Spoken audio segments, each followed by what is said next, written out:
Okay, so we'll call to session, the regular session of the Deming Public School Board for Thursday, November the 17th. Mr. Kroll, you'd like to do the roll call? Yes, ma'am. Ms. Paez, Present. Mr. Orozco, present. Mrs. Cameron, Present. Mrs. Hernandez, Present. Mr. Crow, present. Okay, everybody would stand for the Pledge of Allegiance. I pledge allegiance to the flag of the United States of America and to the republic for which it stands, one nation, under God, indivisible, with liberty and justice for all. I salute the flag of the state of New Mexico, the symbol of perfect friendship among united cultures.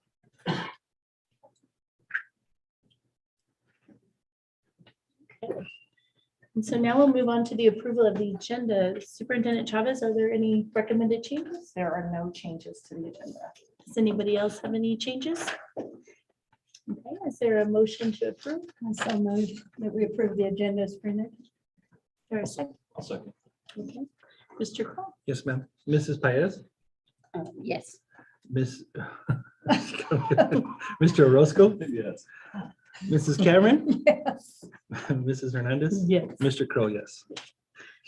Okay, with that, we'll start with the student council report. We're excited to have you. We here. are in You person. guys are real people. Okay, good evening, Superintendent Chavez, Madam President, members of the board. My name is Lucy Ramirez. I'm the student council advisor, and then here are some students that came to present what we've been doing lately. Good evening, my name is Blanca Miller and I am the sophomore class secretary. Oh, my name is Ayal Sheikh and I am the senior class president. My name is Jenny Madrid and I am the executive secretary, senior class. This past weekend, we were at Highland High School for the Nmsa State Conference. We didn't come back empty-handed. We received a gold plaque for the Nmsa. Awesome. We've been preparing for this event the whole school year. We compete in different areas. We create a scrapbook, a banner, a roll call, and project of the year. We also report everything we've done all year, such as meetings, election process, community service, etc. We are also excited to host fall conference at Deming High School this coming fall 2022. Right. Oh, wow. Now, we are ready to bring back what we learned this past weekend and incorporating it with our little ones at the elementary levels and middle school. We are coming up with a plan that will help us reach out and expand our leadership skills with our younger generation. Wonderful. Any questions? And then they passed around the scrapbook that they created for the state conference. Oh, wonderful. Thank you all for Thank sharing you so that much. with us. Cool. So you're welcome to stay, or we can bring this to you, but we would like to look at it if that's all right. It's an exciting meeting, so we can bring it to the high school too tomorrow. Sounds good. Thank you. Thank Thank you. you. Thank you very much. Congratulations.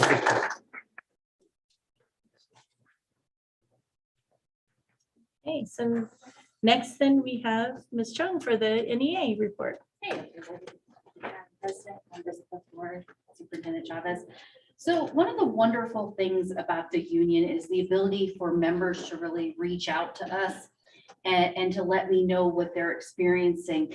And because of the 3 members EAs that I had that reached out to me, I was able to have a meeting yesterday with Vicki, and she's already planning and responding and going to have a training to help EAs to get a little more training to understand what exactly happens when students have extreme behaviors. And so she's already reaching out for that. And so that's wonderful. So may I give you an update already? Yay. Because our bus, we met with our bus contractors and our transportation director today regarding students with IEPs and behaviors and medical problems that they need to know and how they've been working already to make sure that their bus drivers and their assistants are supporting them. So that happened this morning. So Awesome. we're good. And so it was me, I know that she was already hearing things from other people also, but then it's us being able to come in with that little extra and then her responding with a wonderful training that will hopefully help address a lot of that. And that's a wonderful thing about the union membership. We have had more behavior problems in the schools. I mean, our students were at home for a year and a half without, in some cases, without lots of supervision, with lacking the social skills. I was actually just talking to a friend of mine who works at Walmart saying that this brand new kid that's 18 still acts like he's 15. And I'm like, well, he spent a year and a half at home, Yeah. you know? So we are seeing that in the schools, and for some kids, it's been a real struggle. And so we are getting that addressed, and there's even some counseling services that I know you guys will be looking at adding into the district too. So it's been wonderful to be able to do that. Any questions? Sounds Thank like you. good Thank you. communication. Yeah. I'm glad to hear that. Thank you.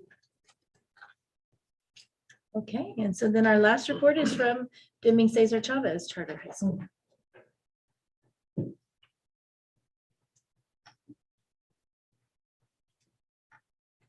Madam Chair, members of the board, Superintendent Chavez, esteemed guests, thank you for this opportunity.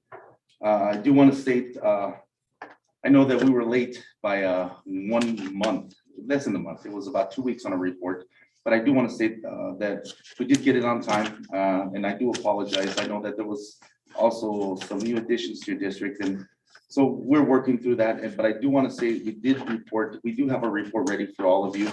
And I do want to state that some things have changed since this report. This is all the way to December. Now we are in February. So our enrollment is now to 160 students. We're capped. Our school is already capped.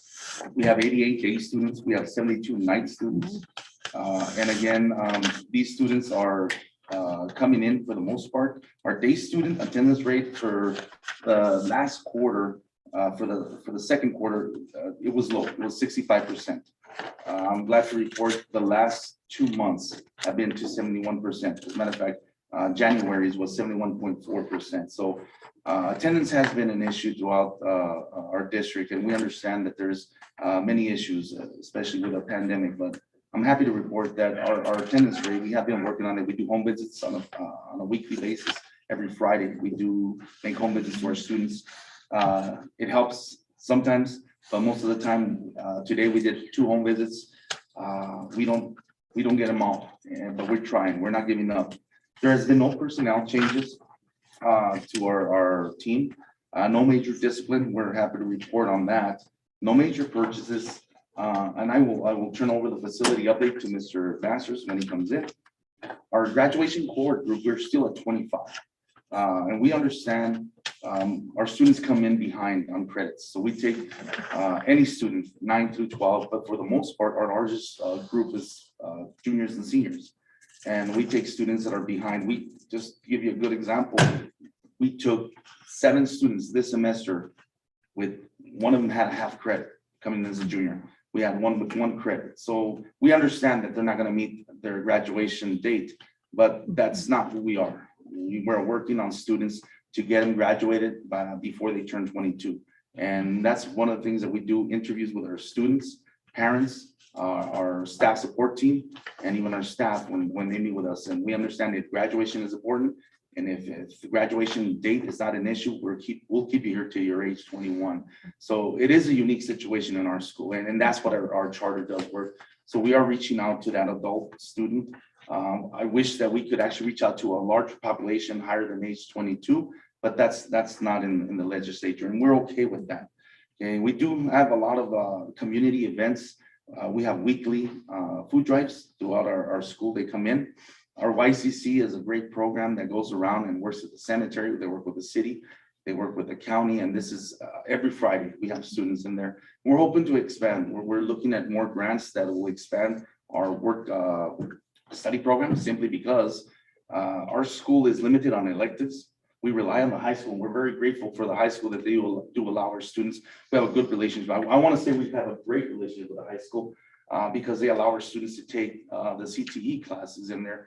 And then they do the same. We have a cosmetology program. We're still trying to make that program grow. We are working on getting our program certified by the state. We have our cosmetologists that is looking to get our students to get at least a certificate, and then that way they can go out there and do everything at Silver City Cosmetology School and get licensed, and it'll cut their time in half. So we're working on those things in there. Our daycare has been a wonderful program in there. They have never stopped. I think they closed their doors maybe 1 week throughout this whole pandemic this year. So they continue to go every single time. And then we see those children. Probably the best thing of my job is to go in there and read a story once a week. That's probably the best thing. I'm not gonna lie to you. And that's probably the most humbling thing I get to do in my job. And that I love that part. Of course, my professional development is there. Of course, many of the same meetings I attend with Superintendent Chavez in there. Every other Thursday meeting, I'm there, I'm present in there. But we have taken restorative practices. I did send my dean of students and one of my other staff members to attend a conference in Oklahoma City. They were there Monday and Tuesday for restorative practices.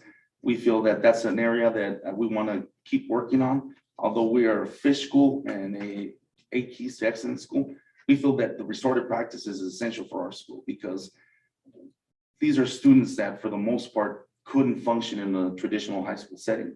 So we need to have a different approach to our students, and we're learning and we're going to continue to grow. And that's one of the programs that we're going to grow in our school. So I'm happy to report that we will be a restorative practices school.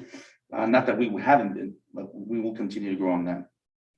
With the governing council, we did have a retreat in January, the first weekend of January. And I am happy to report that we revised our mission statement and our vision statement. And it wasn't very drastic. All we did is make sure that we applied it to our mission and our vision in our school. We did lower the graduation credits. We were at 26. We got rid of 2 electives. One was a practical art and one was an elective. We're down to 24 credits, which is mandated by the state. And that will start next year with our students. But other than that, our doors are open every single day. Our students are coming in. We take every single student that comes in and applies for the most part, but as of right now, we are to capacity. And I want to say that Nmsa Chavez is, although it is a district authorized charter, we are grateful to have this partnership. And we want to be transparent with all of you. We want to make sure that we have this friendship going in and continue to grow, because at the end of the day, our successes are your successes, and we are Deming Public Schools also. And then we want to create champions, just like Superintendent Chavez's vision is. At this time, I'll go ahead and turn it over to Mr. Chris Masters, our financial manager. Hi, everybody. Thank you very much for having us here this evening. I hope this time y'all actually got the handouts that were submitted. But for our operational accounts, we've expended about 80% of our budget.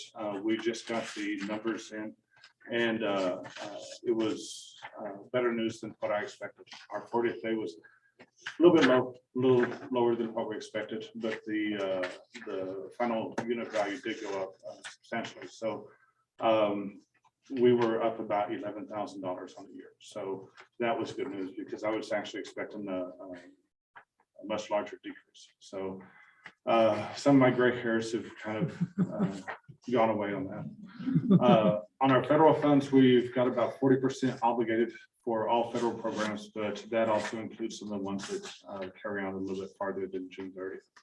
I think the biggest news from our end is on the facilities. And as always, I need to just give a high five to Bab Stoffer. She's amazing. Appreciate y'all for having her even acknowledge my existence. I appreciate that so much. But we will have P&M in finally to create the new service for the portables. It was scheduled for late this week. It'll probably be next week, which that's okay for P&M. This is really good. And we've got about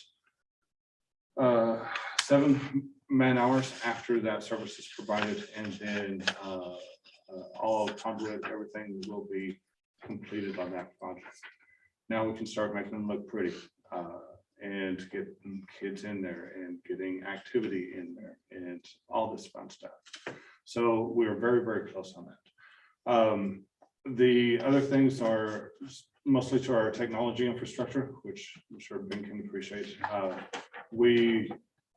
During the spring break, we will have a couple of exterior projects going on, so that we're not working around kids and parents and staff. One of those is the front sidewalk. We'll get a nice level and ADA compliant. And then the back end will be trenching for our fiber optic internet connection. So probably early May, we'll have that squared away and we can fly down the information superhighway. But really everything's going good. It's been a little bit slower than we'd like, but we're on target. And for sure, in August, whenever we bring back everybody for next year, everything's going to be nice and beautiful. We stand for any questions that y'all might have. Does anybody have any questions? No, I'll just say I'm glad to hear that we're working with y'all with the CTE. I know that that's one thing our board is committed to Yeah. expanding and Deming. I think that's really important. And I'm glad y'all are working with us on the cosmetology as Yeah. well. I think that's a great opportunity That is a great for all opportunity. of our students. Yeah. And I think it says a lot that y'all are at capacity, although Yes. we wish you had more openings for other adults, but. That is correct. But you know, we are in a good place right now. I know that with all the changes here, we're trying to work. I even set up once a month meetings with Superintendent Chavez here. I want to be, like I said, I want to make sure that you're always in the loop in this, and we want to be transparent with all of you. And I know that our charter authorization is coming up and I believe in 2024, but we're getting ready for October 23rd. And this is a service for the community. You know, Mrs. Cameron can tell you, you know, this community needs an alternative. You know, the high school is a wonderful place. It's a beautiful building, great people in there. A lot of my good friends. I did 17 years at the high school. And the last, I can honestly tell you, and I can sincerely tell you, the last 8 years that I've been doing an alternative have really changed and it reinvigorated my stance. And there's a need there. The community needs it. And we're glad that we're along your side and we want to continue this relationship and this partnership. So we thank you for all the support that you've all given us, and we want to continue to be part of this community and serve this community in that capacity. Yes, that was. I just want to say it's just exciting. I think most of you, I know I worked side by side with, before you came along, I worked side by side and developed with y'all as you developed your charter and all. And it's just exciting to hear how far you've gone now, and just have no idea to expect what's going to come in the future with the work that you're doing there. And I think you've benefited our students that we would have lost here anyway. People used to say, well, they'll take it from our school. No, a lot of these are those that they were looking elsewhere. So thank you. And I just appreciate all the work you're doing and where it's going. We'll look forward to that. And to that, Ms. Cameron, it makes me think that it wasn't very long ago when there was only one high school in Deming. And now really, if you think about it, we have 4, and all of them serve their own Right. unique community and participants and students, and That's what we should need do. all of them. Yeah. Yeah, for different students, so. So I can also vouch Yeah. for what Ms. Cameron was saying. When it comes to an alternative education situation, a lot of kids really need to have different choices because their life is different.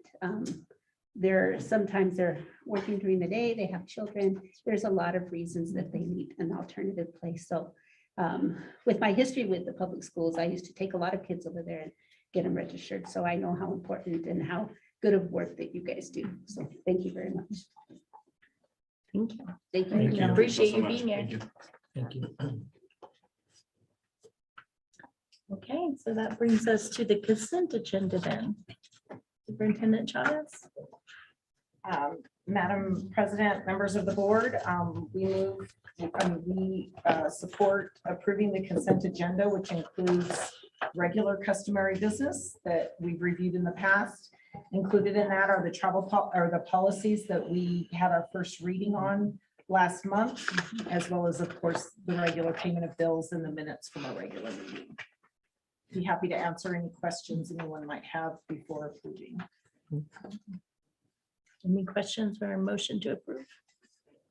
I'll make a motion to approve the consent agenda. I'll second that. Mr. Kroll? Yes, ma'am. Mrs. Paez, Yes. Mr. Roscoe, Yes. Mrs. Cameron, Yes. Mrs. Hernandez. Yes. Mr. Crow, yes. Okay. And so as part of the Deming Public Schools accountability procedures and as recommended by the state auditor, 3 bills were randomly selected and audited by the board. The board also reviewed a monthly report of activity funds and all procedures met state and district regulations. And with that, we turn to the action items. So Superintendent Chavez. Thank you, Madam President, members of the board. The first action item is the approval of the memorandum of understanding with Nmsa High School. It is our technology MOU. We provide some support as with their technology. Mr. Glickler is here. He can answer any other questions. But basically, we provide assistance with a technician, support them in their technology needs, and we just needed to update it to be more.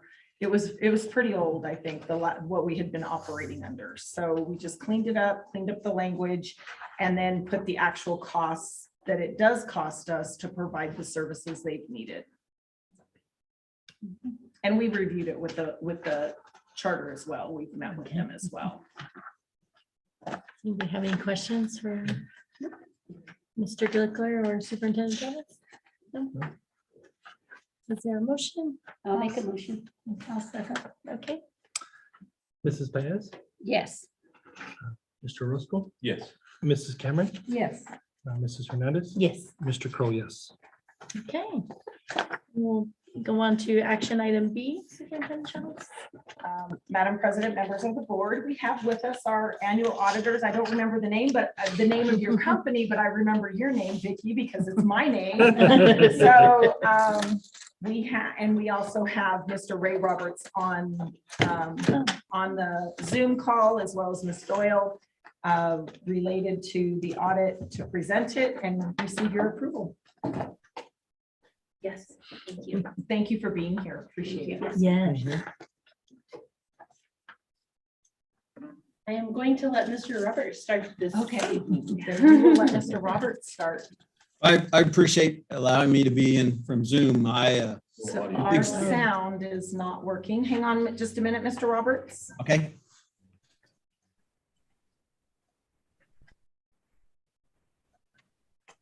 No, I think it's on our end. I'm taking a look now.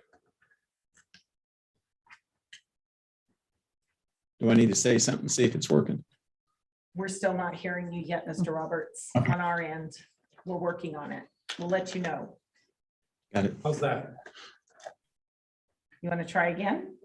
Maybe this will work. What do you think? There's still no sound on Nothing. the end. You have a nice smile. You can kind of look at me.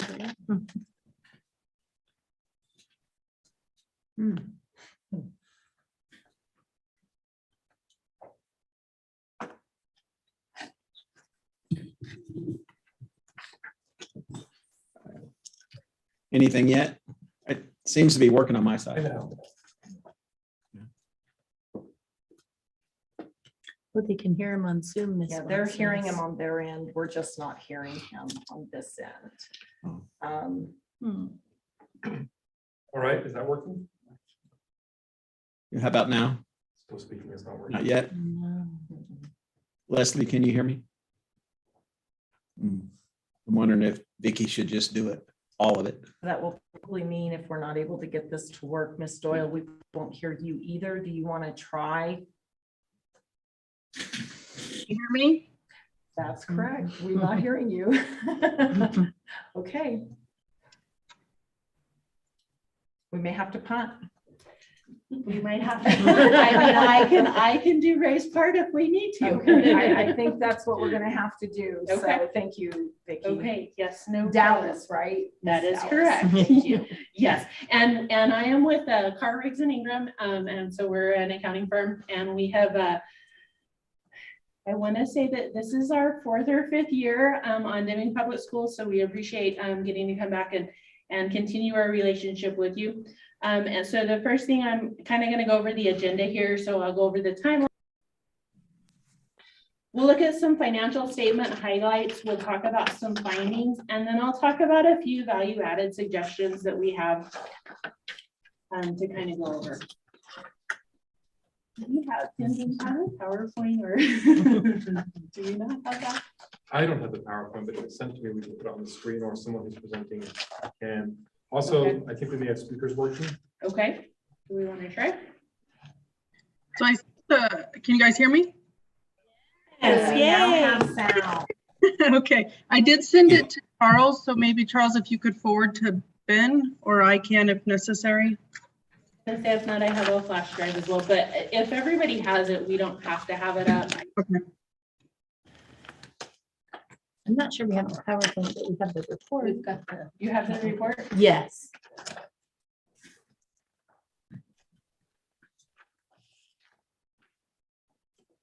Mr. Whitler, I just sent it to you.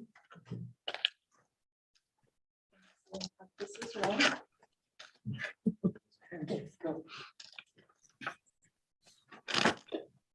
Can we hear Ray or no? Can you hear me? Yes. Thank you. Vicky's probably the most happy about that news than anybody. So, you want me to go ahead and get started, or are we waiting for a PowerPoint? I think we can go ahead and start, Ray, and then as that comes up, we'll pull it up. Okay, that'd be terrific. Just like Vicky said, we appreciate having the opportunity to continue the relationship that we have with Deming Schools. It's been a good relationship, and the main reason there is you get really good people that work at the schools, and they really want to do it right. And I just want to start off by saying that Leslie and her team are just incredible at what they do. So Vicky kind of started a little bit on the agenda, but we're going to talk about the timeline a little bit, the auditor's report, which our whole purpose in life there, financial highlights. We're going to kind of give you a 5-year trend on certain things. And then in addition to that, we're going to talk about the few findings that we did have, and then we'll end up with some value-added suggestions at the end. Some of it we'll talk about in detail as something that we think you should consider going forward. So we started this process back in May, and we got the engagement letter signed. We did the planning in June and July at that time. And then we started doing some of the field work where we're actually out doing the ticking and tying, as we call it, in August and September. We delivered the financial statements. If you're whoever's controlling the slides, I'm one ahead of you. There you go. Sorry, I've got ahead. The next thing is we delivered the report at the end of October, and Leslie and her team did their magic and looked at it real close. We had our exit conference in November 9th. We issued the report on time to the state auditor in November. In the middle of February, they got it back to us 5 days ago, and we're doing the presentation to you today as soon as we possibly could. So today, that's how it starts. It's a long, drawn-out process, but there's a lot of work involved and a lot of things. You just have to wait for certain things to get done before you can go to the next step. So anyway, we were helped along the way, all along the way by the staff. On the next slide, we're going to talk a little bit about our auditors' reports themselves. We issue 3 reports or 3 letters. If you have the financial statements in front of you, it's probably 180-page document. Probably 6 or 8 of those are our responsibility. Technically, the rest of them are your responsibility. So the first one we talk about and is our responsibility is our independent auditor's report. And we actually give an opinion on your financial statements. And this time the opinion is just like always. I didn't want to have anybody read anything into that, but you had an unmodified opinion, which is the best opinion available. And what that tells us are the financial statements are presented fairly in accordance with US GAAP, generally accepted accounting principles, and there's no audit areas where we could not form an opinion related to that. So by far, that's the best you can do as it relates to the opinion on your financial statements. Now, we also we issue a report on GAGIS. Now, that's generally accepted government auditing standards on a report on internal controls and financial reporting matters on compliance and other matters. So what we do is on an audit, we can't audit every little thing. We can't look at every transaction. I mean, Leslie likes Vicky and stuff, but it'd be like, family staying too long. We'd be there as long as she would be there. I mean, as long as it would take, and nobody likes that. So we go in and we look at the risk areas, okay? And we're going to look at the real high risk areas. Some years we're going to look at some in great detail. Next year we might not look as hard in certain areas, but the really high risk areas we're going to look at. And part of that is we're going to rely on your internal controls. And internal controls are when somebody has the checks and balances. Somebody has to get a PO approved, a requisition approved, the check signed, something that said the documents were, the goods were received, or that payroll, that person worked. We've looked at the timesheets and all the checks and balances throughout the process until something was just a glimmer in somebody's eye, all the way to it was paid and used, the product was used. So in that process, we're going to go through there and look at the design of that to make sure it's designed correctly and the best way it could be. And then also if it's been implemented correctly. During that process, we also do that for compliance areas. The state auditor has a tremendous amount of compliance areas that we have to look at, and we'll look at that. So during that process that's where the majority of the findings that we have on any district or any city or any kind of government we find, and we have some findings. It is incredibly difficult in New Mexico, especially, to have no findings. And the reason is in the state of New Mexico, and it's the only state I know of, there's no materiality. So if there's a $2 mistake, we have to tell somebody about it, okay? So even in these cases, if we were doing our work in Texas or Louisiana or North Carolina, like we do work all across the country, these wouldn't show up anywhere in the report. But in New Mexico, that's the rules. And so we follow the rules, and you guys do a really good job of doing that. The district had 3 small findings, and the charter had 2 small findings. We don't give an opinion on that. We just tell you that we give what they call negative assurance.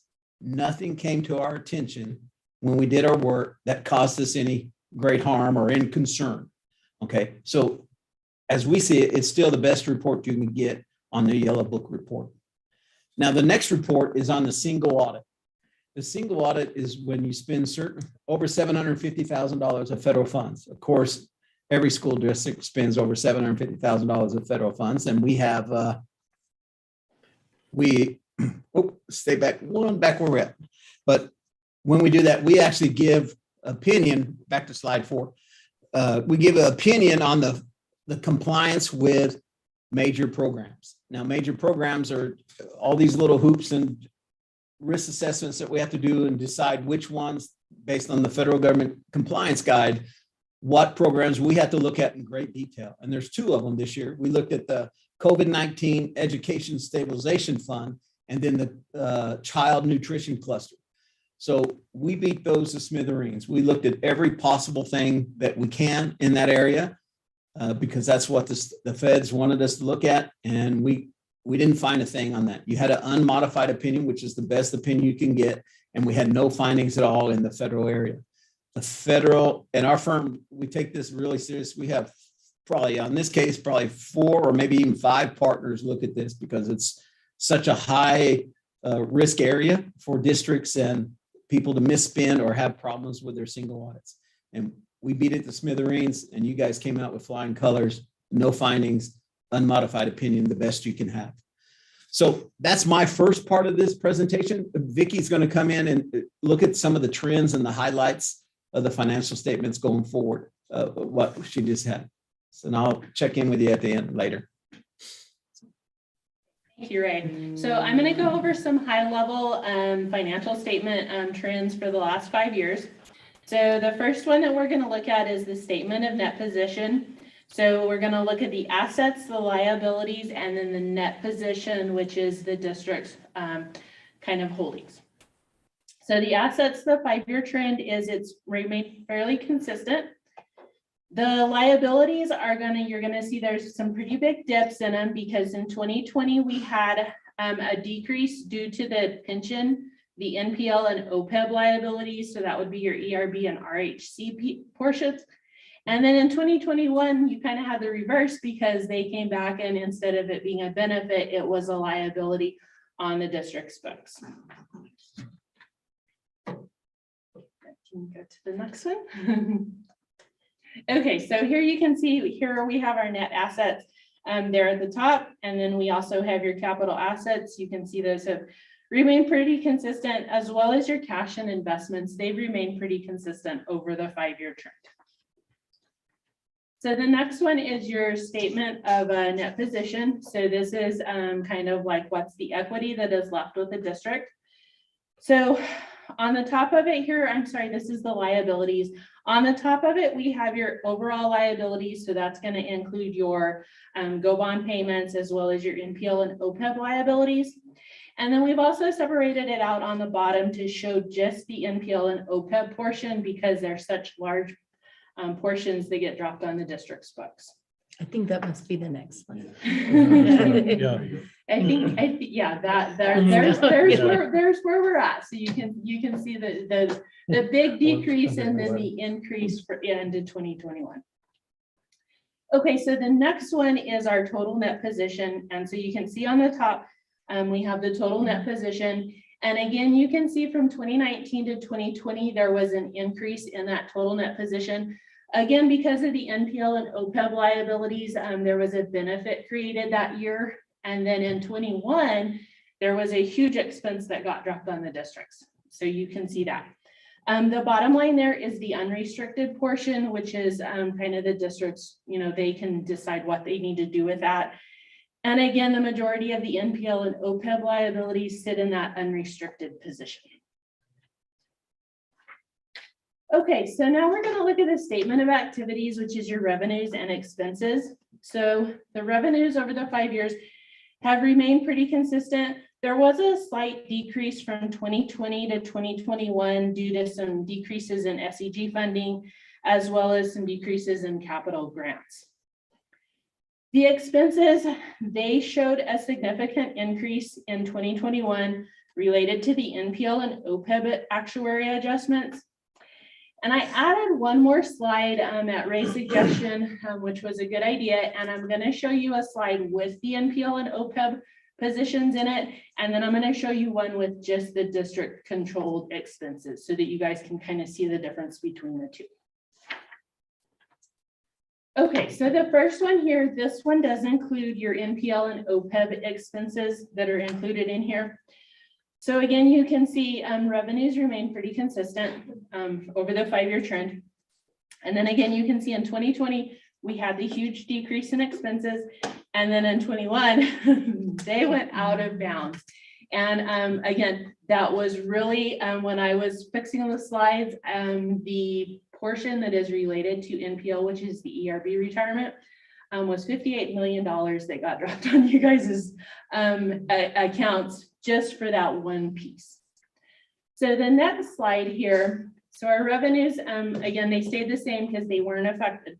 But you can see that when we remove those NPL and OPEB expenses, you remain pretty consistent. There was a little bit of increase, but not just a whole lot. So again, that NPL and OPEB liability, you guys don't really have control over that because that's coming from the state. And I will tell you, it was district-wide. Every district that I did, I was like, oh my gosh, this NPL amount is outrageous. So it kind of hit everybody the same. So, but I wanted to show you guys the difference between those two slides. So the next one that I kind of like to talk about is the general fund. So the general fund is really where you guys have the most control because that's you guys' money or the district's money to spend, how they see fit, as opposed to a federal fund where you have to spend it on what that grant was awarded for. So I want to kind of break that one out. So the 5-year trends for revenues and expenditures were both pretty consistent. We do see an increase in cash from 2020 to 2021, and that was mainly related to some timing differences with your June 30 teacher payouts. And then as well, not having the substitute teachers to have to pay those. So that worked out and was able to save some cash there. You can see this next slide, we're pretty consistent. Everything kind of stayed the same. We had a slight increase in 2020 on expenses. And I think that's really when all the COVID hit and you guys were having to buy Chromebooks and, update your Wi-Fi and, and all of that, your air filters and all of that. I think that was where that really came in. And then the next one here is your cash. And again, you can see your increase in cash just basically due to that timing difference on those liability side. Okay, now we get to jump into the good part. And I will say it's the good part because Leslie was here when we first started and we would go through findings and it would take us forever because we had findings out the gazoo. So I want to really compliment the district and Leslie, you guys have really done a good job, firming up your internal controls and making sure that everything is functioning the way it should be and really tightening those controls. And it really is, we can see it when we do the financials and you get these findings. So to start with, I kind of want to walk you through the different levels of findings because, Ray talked about New Mexico being kind of its own beast and having those findings. But the first level of finding is a material weakness. So a material weakness is if something happens in your internal controls and that goes wrong, you could materially misstate your financial statements. So it's really bad. And I'm happy to report that the district has no material weaknesses. So the next level of finding is a significant deficiency. So a significant deficiency, it does not rise to the level of material weakness, but it's still important enough to bring to the board for them to be aware of that. And I'm happy to report we do not have any of those either. So we do have Nmsa findings. And so we call those Nmsa findings just because they're basically state audit compliance findings. So the first one here is a deficiency in internal controls over time and effort for the student nutrition director. And again, we're going to call this one an other matter. So what happened was that there is one employee in the child nutrition cluster that is paid a salary and they didn't have a time and effort or a timesheet. So just to add some controls, we've talked to Leslie about this. I'm pretty sure they've probably already corrected this issue. It's just acknowledging that that person works for the child nutrition department is all that was missing there. Okay, so the next one was a budgetary compliance. So we had two fund functions that were overextended. And so I've talked to Leslie and you can see they're both our property tax ones, and they were related to some property taxes, the collection fees that came in at the end of the year. So those got missed. And I am sure Miss Leslie has a plan to get those fixed for next year. Okay, and then the last finding that we have here was that the state audit rules require that there be a board member present at the exit conference. And we didn't have one at the exit conference. So unfortunately, we had to put that finding in there. So next year, if you just make sure that you have one member of the board present, we can get rid of that finding and that one will go away and that'll be an easy fix.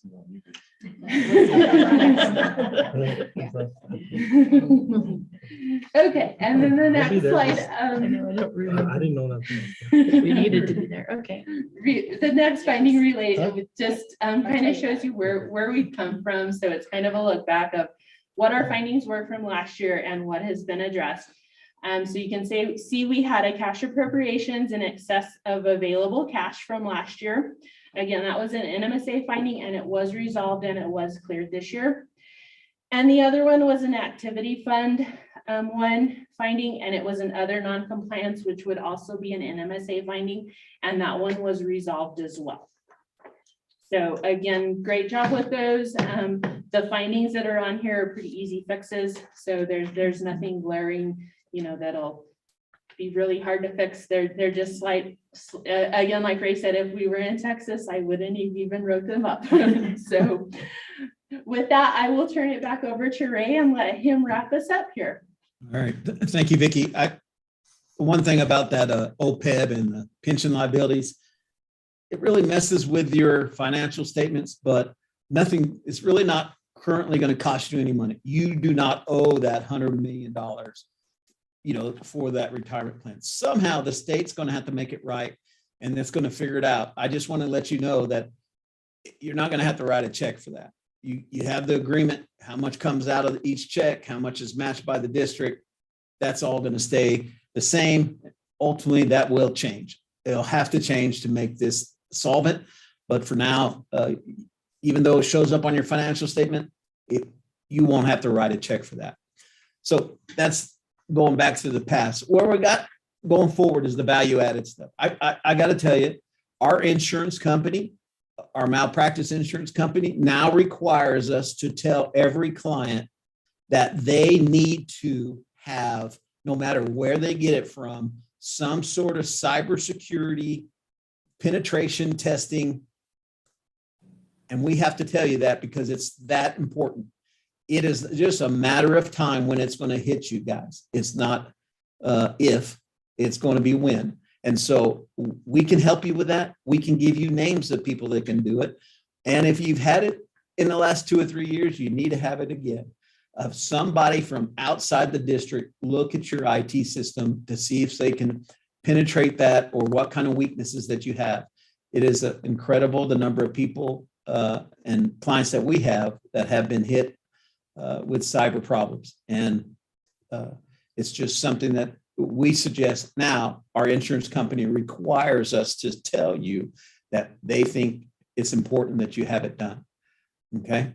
So that's one thing that we're required to tell you. We've been talking about it for years, but now we're required to tell you, for our insurance coverage. Some of the other things is board training. We know we have some new board members, and we're able to come in and provide some training for you. We can, because you have a fiduciary responsibility to the board, and especially a big part in your internal controls, the system. So not only a little small thing like not showing up for the exit conference that results in a finding, which probably drives Leslie and the staff crazy because they work so hard not to have those findings. But you just probably didn't know. But the three checks that you're involved, you had to sign every check and all the state auditor rules, and your responsibility for internal controls and supervision is those in charge of governments. We can help you give you that history and that knowledge of what you need to do and how involved you need to be so you can properly do your job as a board member.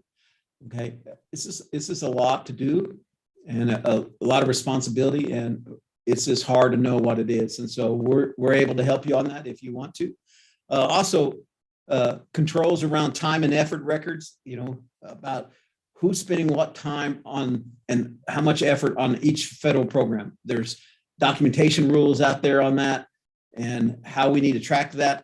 It's important that we do that right. And there's a lot of rules. Like I mentioned earlier, single audits and spending federal money is incredibly important nowadays. And you have 1,000 different eyes looking at it.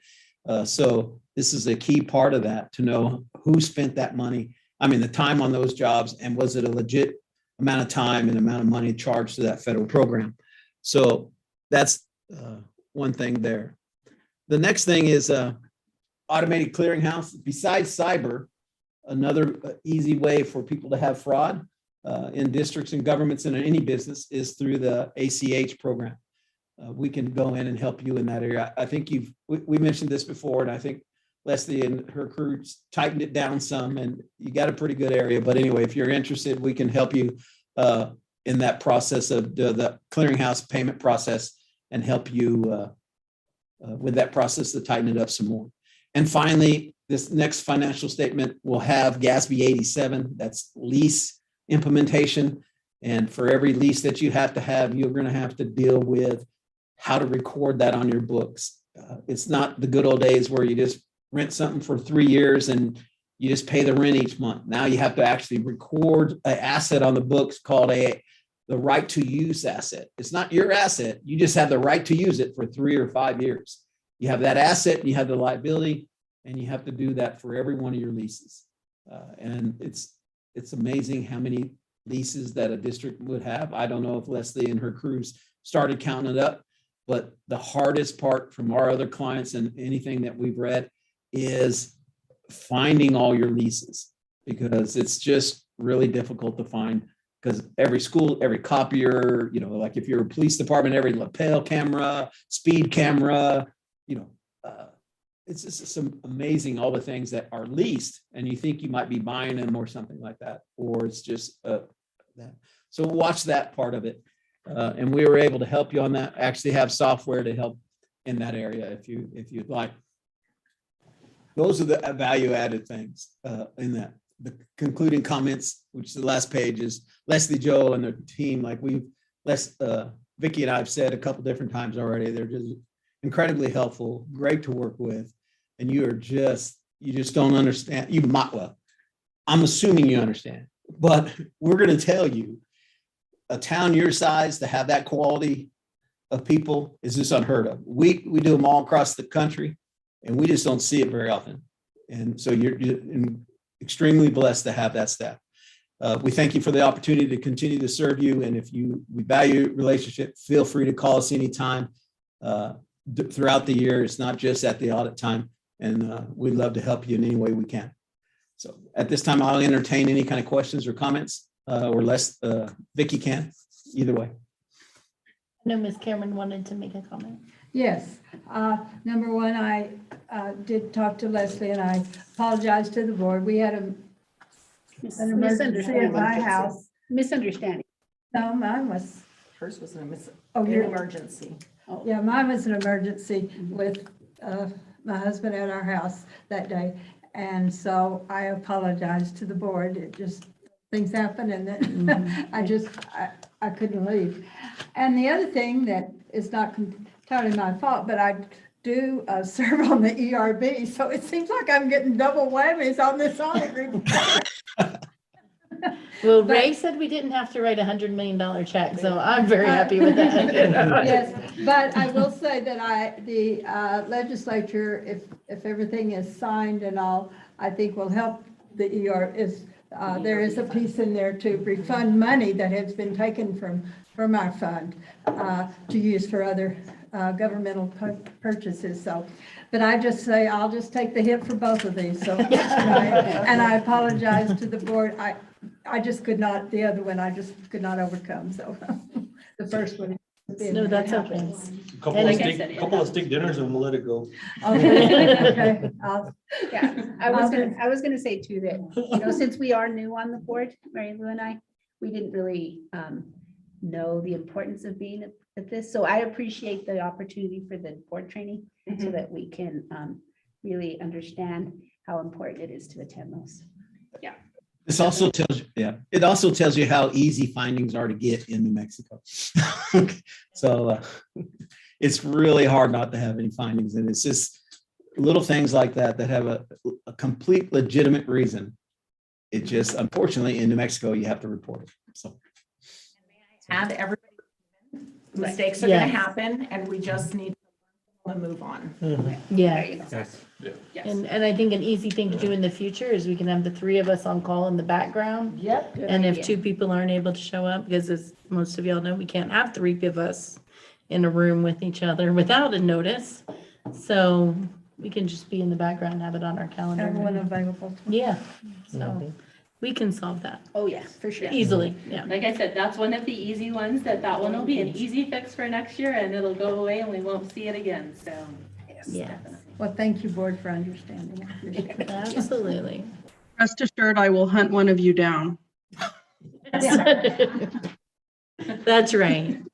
We appreciate you also, Ms. Yes. Doyle. Yes, thank you.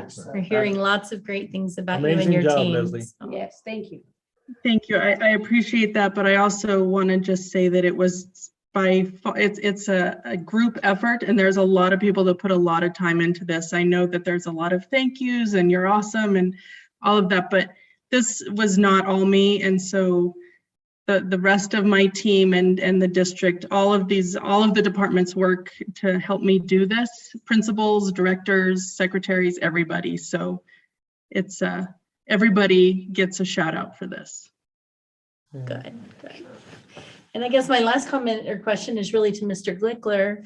I know before we've talked about cyber insurance and the need to have the test done on our facilities. And honestly, I can't remember if we've done that or how long ago it was and if we need to do it again. Well, Madam President, members of the board, Superintendent Chavez, you may recall that last year, 2 years ago, as 2022 as it is, we had some conversations about the cybersecurity posture that the district was adopting, which was at the time pretty good, but we were at that time not conducting penetration testing. Since then, we have contracted with RiskSense, which is now a company called Avanti. They've been purchased, and they partner with another group called Cybersecurity Works, CSW, to conduct those penetration tests on our external facing assets as well as our internal assets. And then they load all that information into a portal as a report for us. Using that, we have identified the findings, we have mitigated against them. There are still findings that this portal detects, but they tend to be pretty minimal. And there are things that we can't really improve upon, but we're aware exist. Okay. That is actually coming up for renewal. And we have in my email currently, the renewal quote from RiskSense to go for another year. So we're doing that, we're still doing it, and we're looking forward to continue to do it in the future. Okay, super great. So we'll hear about that sometime in the future and As much as you would like. need that approved, right? Whenever that We'll is. get it approved. Yes, okay. I just remember that sounded very familiar that Mr. Glicker has been telling us this, so. Yeah, I wanted to be sure. We still have to tell you, according to our insurance company. So, Probably appreciates that also, so. Mr. Glickler, doesn't it happen quarterly? Is that what you, or is it semi-annually? Yes, ma'am. We do Okay, quarterly testing that's with what the I thought. company, and they contact us to work with us on what assets we would like to have tested. I would also add that the state of New Mexico through PED is providing some of those services through the same company where they have provided the funding portion to do the penetration testing of external assets. And that will be any device that we have that is exposed through our firewall or any third-party software that we use. So that portion is supported by the state of New Mexico. The rest the district pays for the cost of. Thank you. Okay, so we had this under action item. Do we need to Because you do accept have it? to accept it. Okay. and It needs to be a public vote, Okay. or we might get a finding next time. No more findings. Please accept it. I move for approval. Okay. Is I'll there a second that. Okay, Mr. Kroll? Yes, ma'am. Mrs. Paez, Yes. Mr. Orozco, Yes. Mrs. Cameron, Yes. Mrs. Hernandez. Yes. Mr. Crow, yes. Thank you. Thank We you. appreciate so you much. being Thank here and we you. appreciate Yes. you, Ray. Thank you, Ray. yeah, thank you. Have that finding. Okay, and so that moves us to action item C, the budget adjustment request, which I'm assuming is also, That will Going be to be Ms. Ms. Doyle Doyle. is on to share all the different bars we have in play. yes, she likes to make a long list for us. Yeah. Madam President, members of the board, Superintendent Chavez, good evening. Yes, there are a number of them in front of you, but the good news is most of them mean more money is coming our way. So we'll take it. So the first one that you have before you, number one, is our operational bar. And what this is we received our final unit value adjustment. It was an increase of $92.03 per unit, which was about 1.93% increase. And so in speaking with Ms. Chavez, this is where we thought we would most need to utilize these funds. And then I will say bars 2 through 8 are very similar. So we did just get the financial statements approved. And so now that that is approved, I can go ahead and true up our cash. As you know, when I do the budget, I have to estimate what our cash is, and sometimes it's less, sometimes it's more. But in this case, I think it's all more, but I do have to true it up to our actual cash nonetheless. And so the majority of these bars are actually just me truing it up. So we have our gate receipts athletics with an increase. Oh, actually, that one's the only decrease, I think about $4,500 decrease. We have our Medicaid, about $210,000 increase. Wind farm, about $175,000 increase. Bond building, we have a little over $1 million increase. This is for cash, but then we also similarly have an increase on bar number 6 for some revenue that we estimated low for when our bond proceeds came in. So we had about $25,000 more bond proceeds than we anticipated.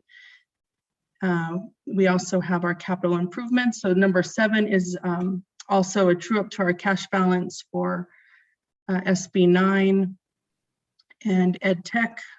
There's just a little bit there that we needed to decrease by $2,700 there. Okay, so that's all the cash true ups that we have. Number 9 that we have here, this is actually our fiscal year 22 allocation for our state match for SB 9. Number 10 is Carl Perkins' final allocation for fiscal year 22. I worked with Mr. Chavez on both 10 and 11 because they're both related to CTE, where we have a $12,000 increase for our other CTE program. And then we've got new funding for our K-5 plus transportation, about $46,000 for number 12. And then number 13 is transportation for extended learning. And then finally, I believe, is this the last one? No, it's not. Then we have a special appropriation for our school bus cameras, not much money there, but well, it's still very helpful. And then finally, this is the last one, my apologies. This is our AMP grant. It's the fiscal year 22 allocation. This is the final installment of a 5-year grant. We're getting it a little bit late this year, but I know Ms. Boggs is available for questions if you have them, and she's also eagerly anticipating this so we can begin spending. And with that, I will stand for any questions you might have.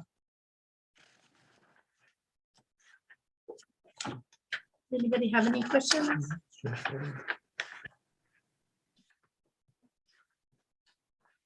Always good to be getting more money. I was gonna say, I like the increase for it. Right. Agreed. That's nice. Okay, there are no questions? For approval. Okay. Is there a motion? Move that we approve the budget adjustment request as presented. Is there a second? I'll second. Mr. Cole? Yes, ma'am. Mrs. Paez, Yes. Mr. Orozco, Yes. Mrs. Cameron, Yes. Mrs. Hernandez. Yes. Mr. Crow, yes. Okay, thank you, Ms. Doyle. Thank you. Now I'll turn it back over to you, Ms. Jones. Yes, thank you, Madam President, members of the board. The next item D under action items is an approval to engage the services of the New Mexico School Board Association in a policy service. So as you know, we have been independent with our policy for many, or updating our policies, watching legislation, ensuring that we're staying on top of them. And the School Boards Association offers a service to help us keep up with and keep it simple.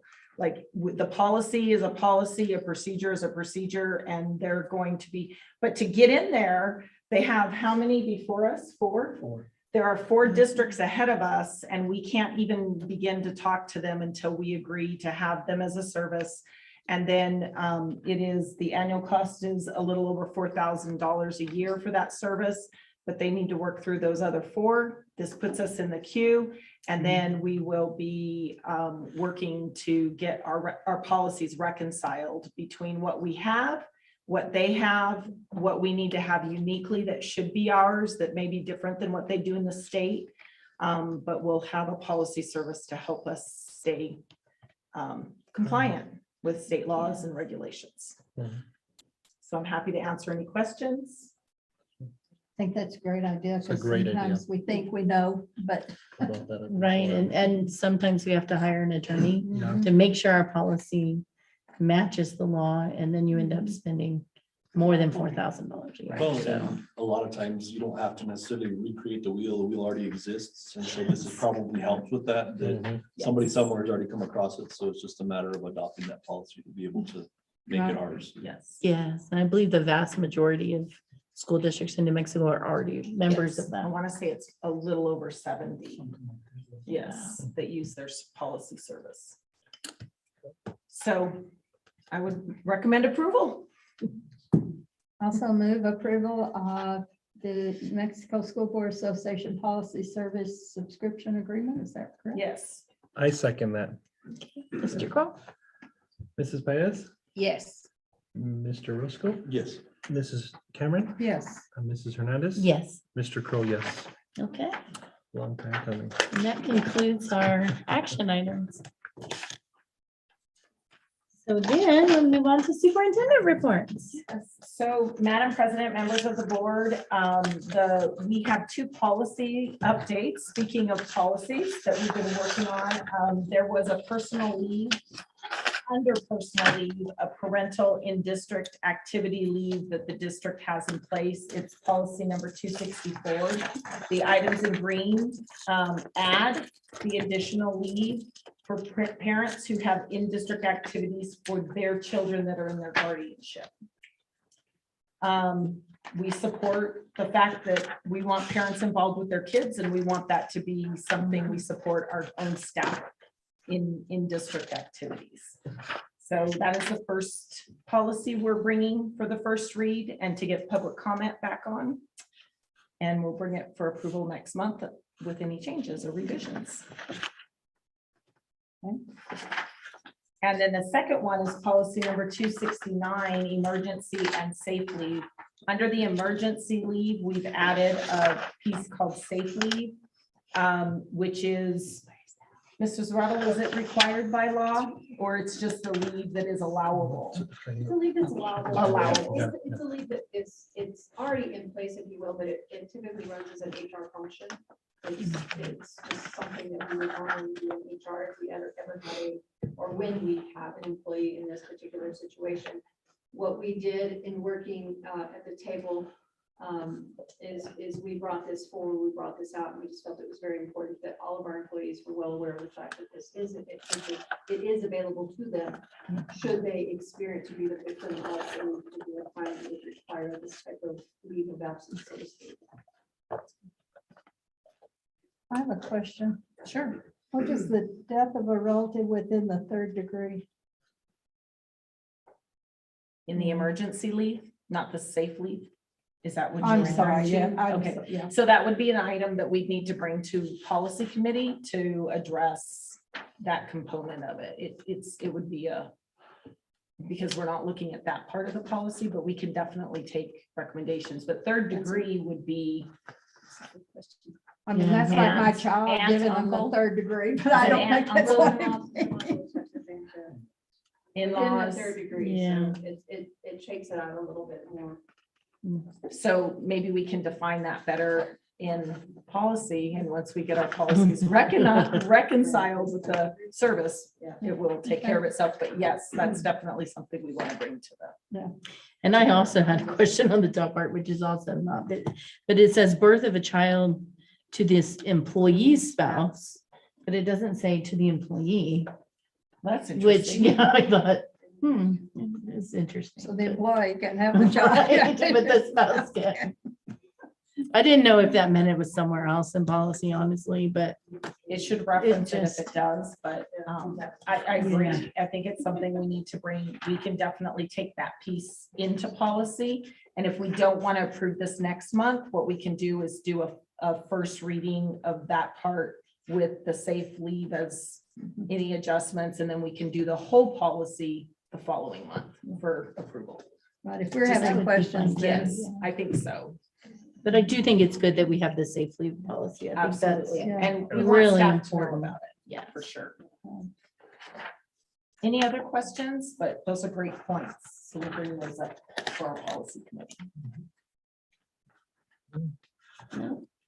All right, then I'll go on to item B, Madam President, members of the board. I wanted our secondary schools. Well, first I want to share the town halls that we had last week. We did virtual parent town halls to get specific feedback on remote Wednesdays and hybrid days at the high school. We had approximately 50 parents throughout the week. We did a different school each night.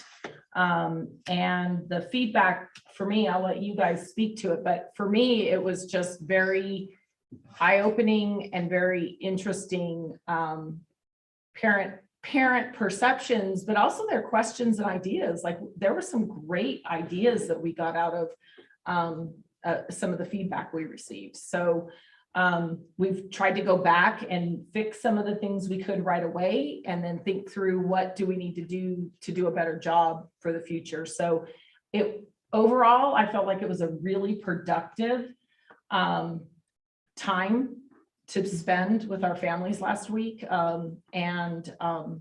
It was good. I was really happy with the outcome. It was very collaborative, very good. So, but from that, one of the things that came out is parents saying, well, we don't know what you're doing for some things. Like, we don't know what you're doing for interventions. What about kids who are failing or not? Aren't you supposed to be like, there were all these questions that came out, and we said, you know, we probably ought to start having our schools share some of those things that they are doing publicly at our board meetings with our parents at virtual town halls, or when we start to come back in person. We just need to start telling the things so that families can be, we believe they're partners. So we need to include them in those things. And so I asked the high school tonight to share, because I think we had the highest attendance from the high school group of parents. And then we also had the most questions about things. And so I think if you guys want to share specifically, they asked about interventions. What are you doing? What do you do when kids are failing? What are some of the things you have in place? So we have Ms. Granado and Ms. Treviso here to share that. Good evening, Madam President, school board members, Superintendent Chavez. Like Ms. Chavez said, I'm Amber Granado. I'm assistant principal at the high school and at Members Valley. With me is Ms. Patty Treviso, who's the assistant principal at the high school. And we're just going to share a little bit with you about some of the planning that we're doing at the high school and some of the things that we are doing. To do that, I'd first like to go over some data with you, because it's always important to know the data so we know where we're going. So currently we have 1,278 students enrolled at the high school.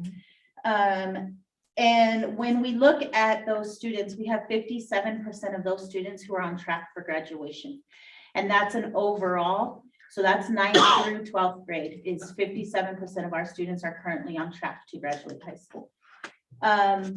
At midterms, which was in December, we had 711 students who were failing one or more of their courses.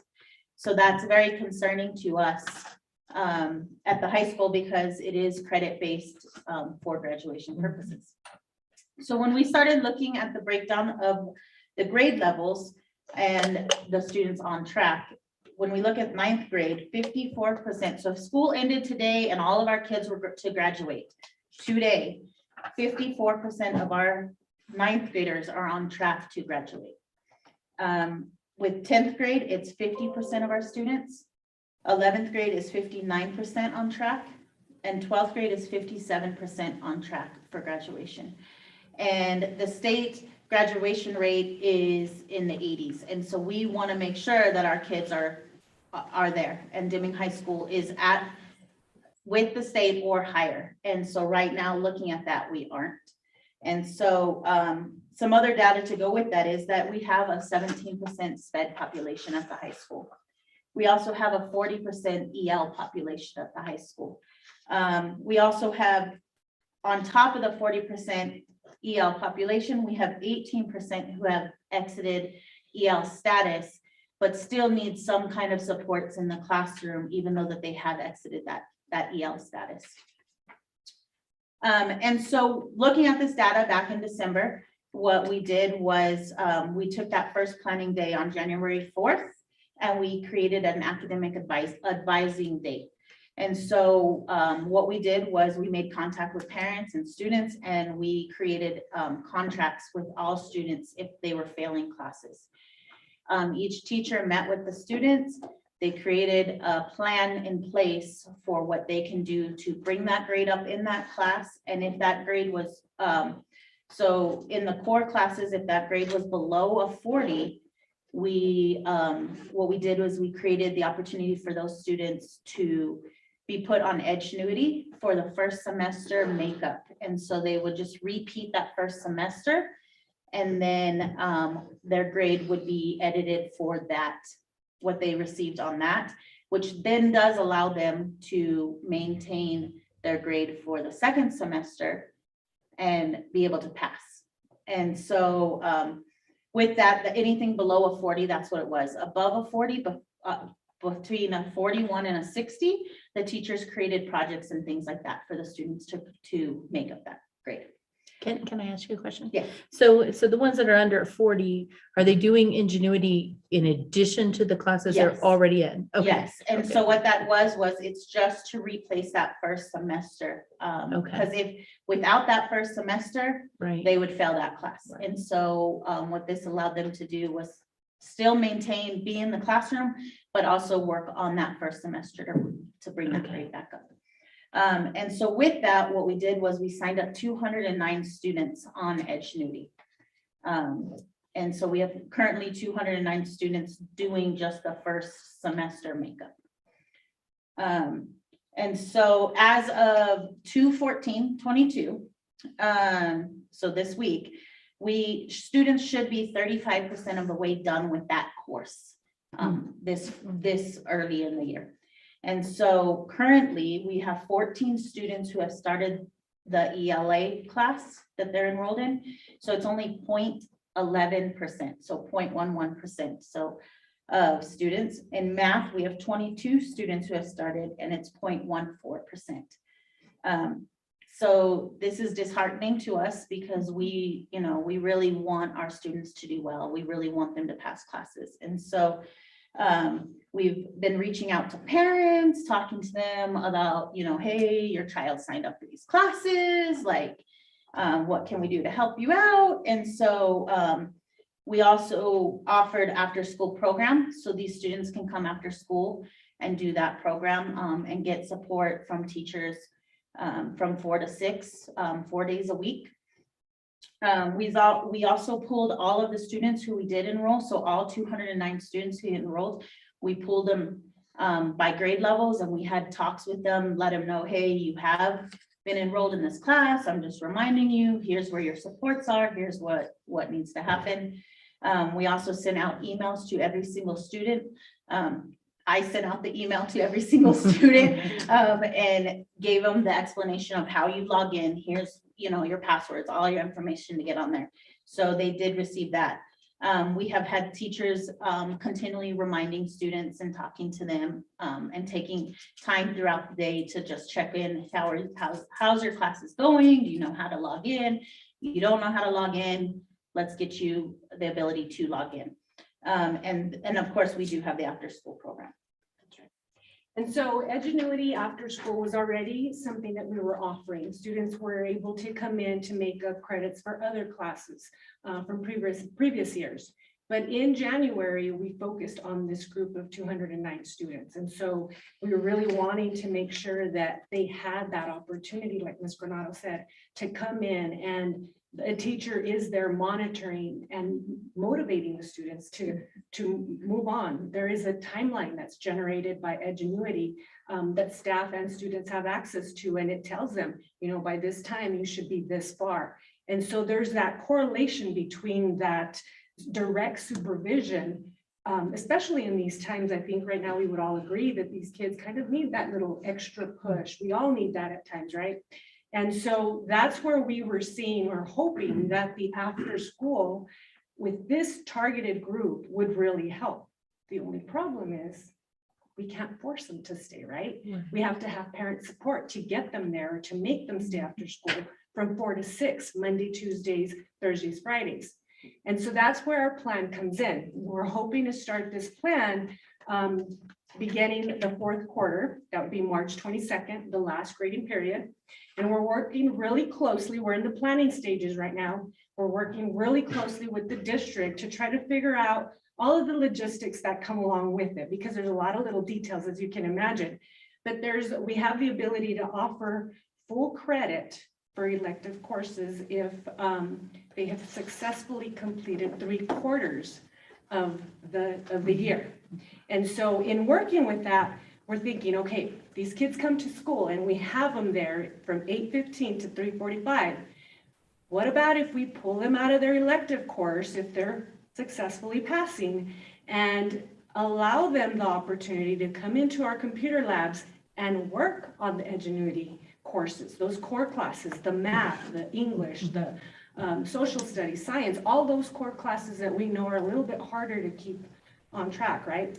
And so that's where we'd assign a staff member, generate an additional roster, and keep track of these students and monitor and motivate the kids throughout the day. They're not coming after school, maybe do that during the day. Now, in that, we understand that we're gonna have 3 different targeted groups for these 209 kids. So your first group is gonna be those kids who have successfully passed their elective course. And that we can, they're in good standing as of the 3rd quarter. And that we can pull them out to complete their core class that they're on now through Edgenuity. So that's our first group. The second group would be that group that passed the first semester of their elective course, but maybe not up to par right this grading period. What do we do with them? We know that's going to take additional planning, much more communication with parents, letting them understand, okay, so now you've got a choice to make, because now this is, if we pull them out and give them this, they're either going to have to make up their elective or double up on core classes next year. So that's where we're hoping to work with our counselors to continue those conversations with parents and let them make that choice. And then again, the third group is that group of students of these 209 who have not passed, sadly, their elective course either, or first half, and are not passing right now. So either way, they're going to either have to make up that course already, the elective, and on top of that, have their core class, a math, a language arts, a science. And so you can see where this just starts to get pretty difficult for our kids to catch up. And we're hoping to come up with those ideas out of the box, that really require us to think a little bit different in the times that we're living in right now. We also know that students lose motivation when they don't have electives they like. We're thinking about next year. And if that's the case, are we already setting them up for failure for next year? So we want to try to kind of help them. It's really, really hard for them when they have to double up on those core classes, like I keep saying. And so then that leads us to, okay, what if we don't do anything? What are the predictions? What if this doesn't all go well? We can kind of look to see in creating the master schedule for next year, that's going to create new sections. The top 4 that we started looking at, the courses, social studies, math, ELD classes, and science classes. Already for social studies, if things stay as they are right now, it's going to be 72 students that are going to have to make up those courses next year. That means 3 additional sections just there. In math, it's 63 students. And again, 3 new sections there for our master schedule. ELD would be 37. That's 2 new sections. Science, 69 students, 3 sections. And so you can see this has a huge impact on staffing, on master schedule. Teachers would have to go from teaching 1 or 2 different courses to about 3, having to prep for that at the secondary level. You can imagine how difficult that is.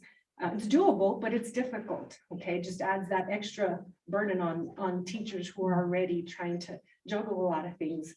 And then it also has a huge impact on our CTE program. Some of those upper level certifications, students won't be able to do that because they're doubling up on core classes. And so those are just a few of the things that we've been kicking around and kind of thinking about, and then trying to work real closely with the district to try to get these things in place, hopefully by the beginning of the 4th quarter. So already right around the corner. And so that pretty much, like Superintendent Chavez mentioned earlier, the town hall meetings were wonderful to just open the door to the communication between us and parents.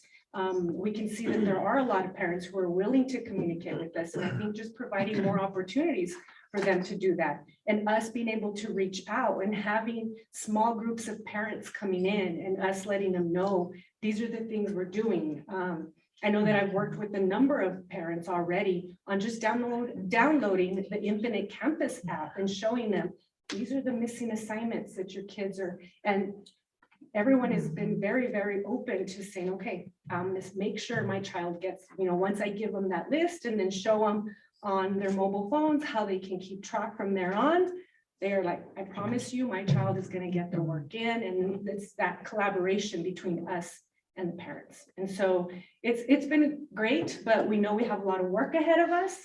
And so that's our plan in a nutshell.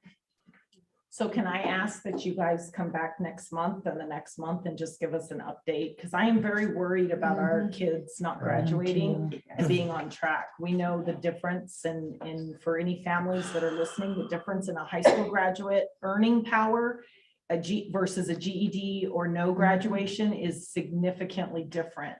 And we don't want we want our students to have choices. We want them to be able to choose their future and their path, and they won't be able to do that as easily without that high school diploma. So while we know we have to build the system from the ground up and support the kids at the young age, we're really targeting how do we help our secondary students take ownership and become partners with us. It's not all teachers' responsibility. It's not all parents. There's also starts to become some personal responsibility we're trying to put into this as well. So we're really invested. So I would really love to hear you guys share that with our community and our public as well as our board. And I applaud you guys for what you do, because I mean, it's tough, and I know I've seen it, I've been done.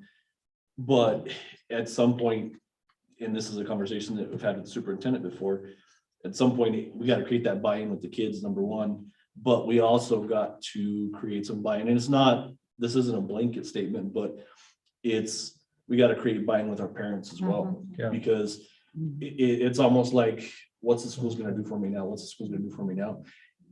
It's a relationship. Relationship's a two-way street. We meet you halfway, you meet us halfway, and we make it work. We can't have it as a one-way deal and not have that parent buy-in, not have the student buy-in, because if we don't get that buy-in and they meet us at least halfway, we're spinning our wheels. And that's where we get those And I numbers would like to applaud them for the outreach they have been doing with their parents, because I know it's been a lot of work to do. We're not used to having to do so much outreach at the high school level. They become more independent, and in the past they did become more independent, not all of them, but a lot of them. And now it's flipped. It's more of them need that parent support. So they're working hard to get parents engaged and informed. Yeah, and I think just partnering with the parents, for the parents to see, because so often we have heard, well, teachers really don't care, or the school doesn't care, And so just continuing to work and bringing them in and be available, I think is a huge piece too, for parents to say, hey, they do care. And definitely. And I think it goes back to, we're not reinventing the wheel. Our parents that are parents right now went through school, they went through high school, they know the challenges, they know what it takes to graduate. And so that piece is already there, and we got to use that to our advantage to try to get them to understand and to build our kids and to build us to a point where those percentages are higher, where we have those kids graduate, where the kids are on track. We're not having to scramble and having to make up, because the kids know the importance. Ninth grade, when they hit that front door, that now it's credits, and now we gotta get to the finish. And so we got to figure out some way to be able to, we don't have to teach that component, because those parents went through school themselves and they understand the importance. It's just being able to try to partner so we can get those kids into the finish line, and show them the importance of what the value is in the real world. Well, can I say something? When it comes to parents, it's about linking, like Mrs. Chavez said, the future. So their earning power in the future. And so sometimes I think parents and kids are not really linking today to the future. And so as much information as you can provide in English and Spanish, and just letting parents know that, the school and all of these things are so important now, because it's going to make such a difference in the future. well, and we also have to realize that our parents, a lot of our parents didn't finish themselves. Yeah, so they're And struggling so, too. and they understand, I think, the importance, they don't know how. So just the reaching out and them knowing that you care for them. Because we often hear, well, they don't care, you know. Well, I can tell you from experience, a lot of parents are struggling. Mhm. They're struggling financially, they're struggling Right. emotionally, just like the kids are. So just having that link that they know that it's important to, you know, when you're struggling for survival, sometimes you're not really able to look into the future. So, yeah. And those have become some of my most favorite meetings Yeah. lately, is just being able to meet with parents. And once we start that collaboration, they're really surprised that there's so much that we can offer, but it's not until we can open that door of communication with them. And so we've had a lot, and I really do have to say, I mean, all of us enjoy being able to sit down with parents, walking them through, because that opens the door to something else as well. Oh, so this app also tracks attendance, and I can immediately know, yeah, you can. So it starts off with a printout, and they see those actual things, and then they know to transfer it to the technology, and many of them already have the technology available on the app. And so it's just, I really enjoy those meetings with parents. Yeah. I want to tell you guys, thank you so much for bringing the reality of it. You know what I'm saying? What we're going through. It's instead of hiding it and not, at least we know where we stand. Can I ask a question? How are we doing? Do you think we're reaching the parents and we're reaching the kids, or it's really not? It's a 50-50 or no? So The reality. reality is, I think that it's probably more a 30-60 as far as reaching, you know, out there. I do think the town hall meetings played a big role in that. We just enrolled 5 kids in the after-school program because they heard through the grapevine from the town hall meeting that there was an after-school program and their kids could get help with, you know, their work. And so they called in, hey, what do you know? And so I think it's just getting that information out. I think too, it's also, there is so much going on in these families, and sometimes they put education or even reaching out to the schools on the back burner just because, you know, bills and finances and other things are more important. And so it's finding those students that we target. And I think once we start doing that, then the rest will come. And so, for example, we had a student who we got a hold of their parent, they called in, found out about the after school program, we talked to them. Well, then all of a sudden, the little girl now has 3 of her friends coming to after school program with her. And so it's just, you know, getting them to understand we are there to help you. It's not over, you know what I mean? And I think, especially for like our 9th graders, they're like, well, I already failed this class, there's no hope for me. But what they don't understand is if we don't do something now to help them, they're off track now, they're going to be further off track for graduation. And so it's just getting that data out to them as well, and to our teachers. I think that's something we did this last week, is really giving the information out to our teachers. And when they found out the statistics, the data behind it, all of a sudden my inbox was full. This kid can't get on their Edgenuity, like, and it's stuff that we expected them to kind of already know, but they just, you know, started asking the kids. And, you know, so today I had kids in my office, let's get you on Edgenuity, this is how you do it. Like, and so it's just getting that word of mouth out there, you know.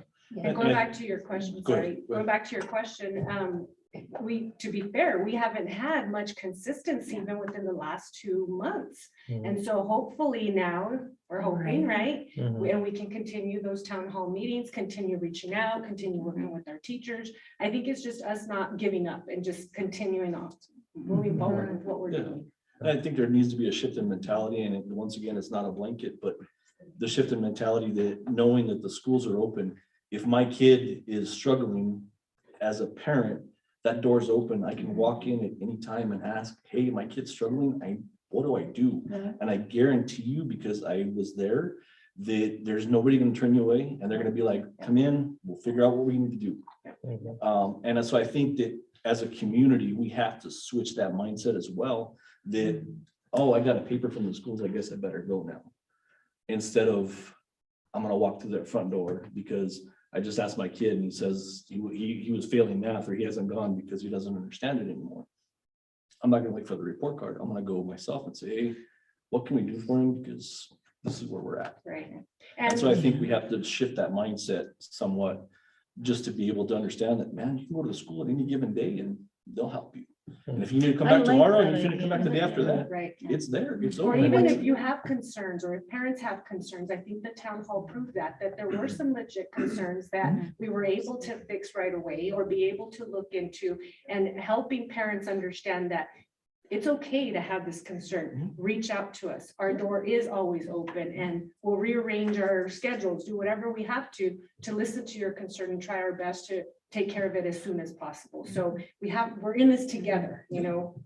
And the interesting thing is that if we don't reach our hand out and we don't do what we're doing, people fill in the blank with their own perception of really what's available, what can we do? Like they fill it in with their own, and it may or may not be the truth. And so we have to keep doing the reach out. I believe in it. I believe, I go back to the growing champions. We have to be champions or advocates.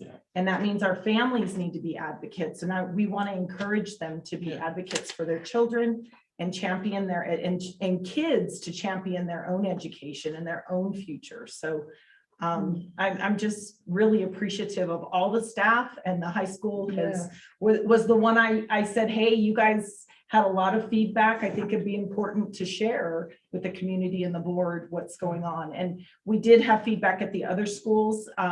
It just seemed to be, I think parents didn't realize how much they could ask and get the feedback at the high school that they could get. I think they didn't know. So. I encourage parents, if you got issues, go Go see to the the school. school. Don't Yes, wait they for a will. letter, don't You've wait got for a good phone people. call. And maybe, see. I mean, maybe that could even be on the website, something more welcoming, you can come in anytime, you can ask us questions. Well, I think, when you're talking about thinking out of the box, some kind of a public radio campaign or something like that. That's a great idea. Yeah, letting people know that linking the current to the future, your child can earn so much more if they got a high school education. I know that when I was social worker at the public schools, I used to sit all of my families down, and I used to show them, if your child graduates, this is how much they can earn. And there's posters and there's all kinds of things that we could put up all over to link the present with the future, so that the children understand and the parents understand how important it is. It's funny you say that, because Yes. as they were presenting, I wrote down high school master schedule for Edgenuity next year. Like those are things that maybe, and then I also wrote down PR campaign about what high school is doing. And then a campaign around graduation, like campaign graduate, like we But the want you to campaign graduate. It has to be practical. kind of giving Absolutely. information on, like you said, the data.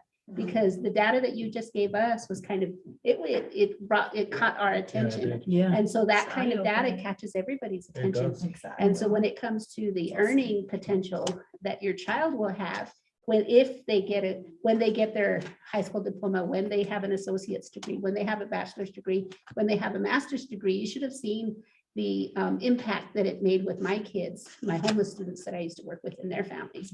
Because when you're in survival, you're thinking about right now. And it's parents love their kids, children love their parents. It's not a relationship issue.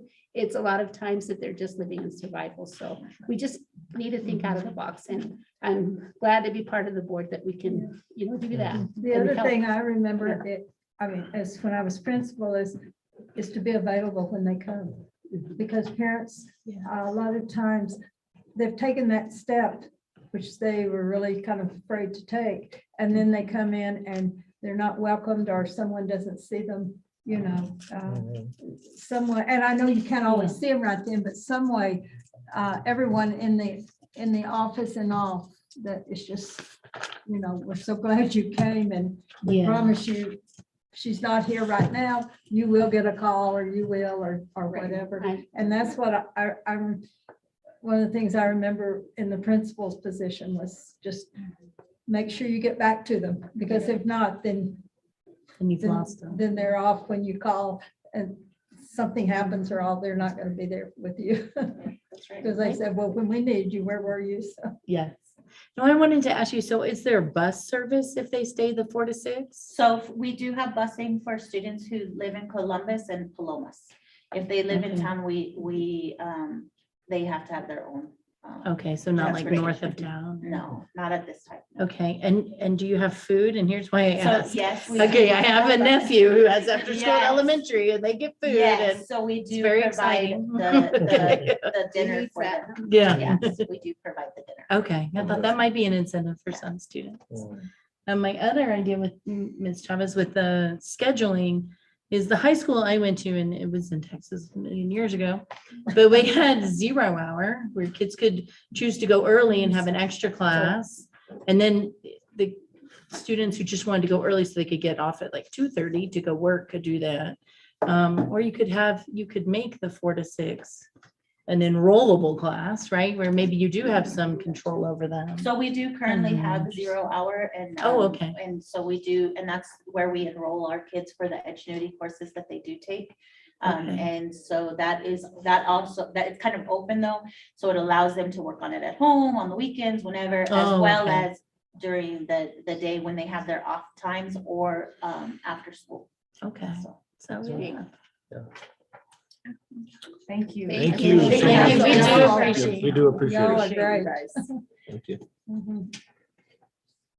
So another area that I wanted to update you on, as we know, staffing is always a major issue, and we talk a lot about retention and recruitment and all of these things. And so one of the ideas that came out of the equity department, and I have Mr. Chavez here with us tonight, I thought he was leaving us. is related to, offering a bilingual and TESOL endorsement.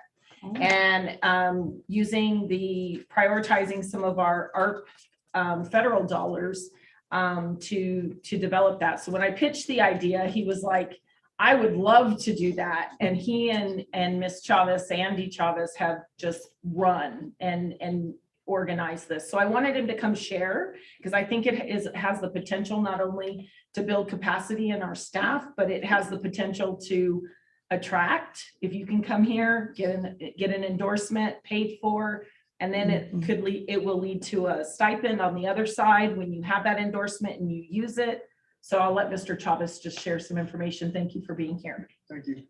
Thank you, Madam President, members of the board, Superintendent Chavez. I'm just coming tonight here with a bunch of energy because I'm very excited.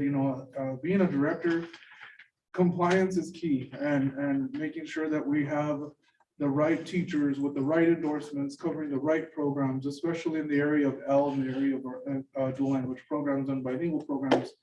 And in order to do that, just the foresight from Mrs. Chavez and her leadership team,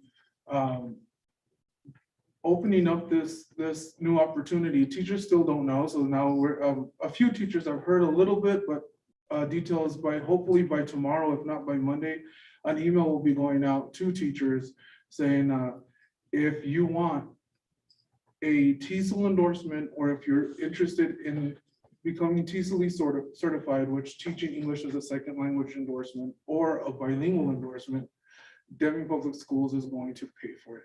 And that's huge. When I was a building leader, that was always the hardest part for teachers, is like, I can't afford to go back to college. I barely made it to get my teaching degree. So now we're gonna open up this opportunity to be able to get the endorsements that teachers need to help our kids. We're at 42, close to 43% of our kiddos, as the high school admin mentioned, L's in our district, and we don't have enough TESOL endorsed teachers. We want, and this is a conversation we've had, we want all of our teachers TESOL endorsed, because we have L's in every single class and every single section. So we need to make sure that they're up to par with strategies and what they need in order to be successful in class. And this is a small part, but it's huge. The reason Ms. Chavez kind of mentioned is that we're kind of going quickly is because I really wanted to open it up this semester, and we're thinking if we're already in February. But in working in collaboration with Western New Mexico University, we really kind of got the ball rolling quickly, and we're going to offer the very first class, which would be an 8-week session. So it'll be two TESOL classes and 2 bilingual classes that are going to be offered this semester. Within the next 2 weeks, we got to get applications in. They have to apply for the grad program because all the classes will be at graduate level. Our Deming admin and teachers that have master's degrees will be the instructors for these classes. So we're going to be growing our own. And the program is going to be geared with working alongside with the syllabi from Western New Mexico University. We're going to be working in collaboration, of course, but it's all going to be targeted to our population and it's going to be closed to our teachers only. So it's not going to be something publicized for the college. It's going to be a private program. Part of those 8 weeks, because we also don't want to stress our teachers out too much, and that they'll be taking one class every 8 weeks, they can get their TESOL endorsement within 1 year, or their bilingual endorsement within 1 year on this track. The way we kind of set it up is within those 8 weeks, it'll be one face-to-face class in an evening for 3 hours. And the other portion of the week is them implementing the strategies that they talked about and learned and read about, implementing that in the classroom, and the instructors, either through reflection or through observation in their classrooms, that will count for the other 3 hours of class as the actual application of those strategies. So that's huge. So they don't have to do anything else but just plan and include those strategies that they're learning within their lesson plans. So we don't want to kill our teachers. We want them to get better. We want them to practice and to start implementing these strategies so they'll be consistent with furthering and helping our kiddos. That's perfect. That's Wow. perfect. That's amazing. That is it's really important. I want to see this happen for our special ed.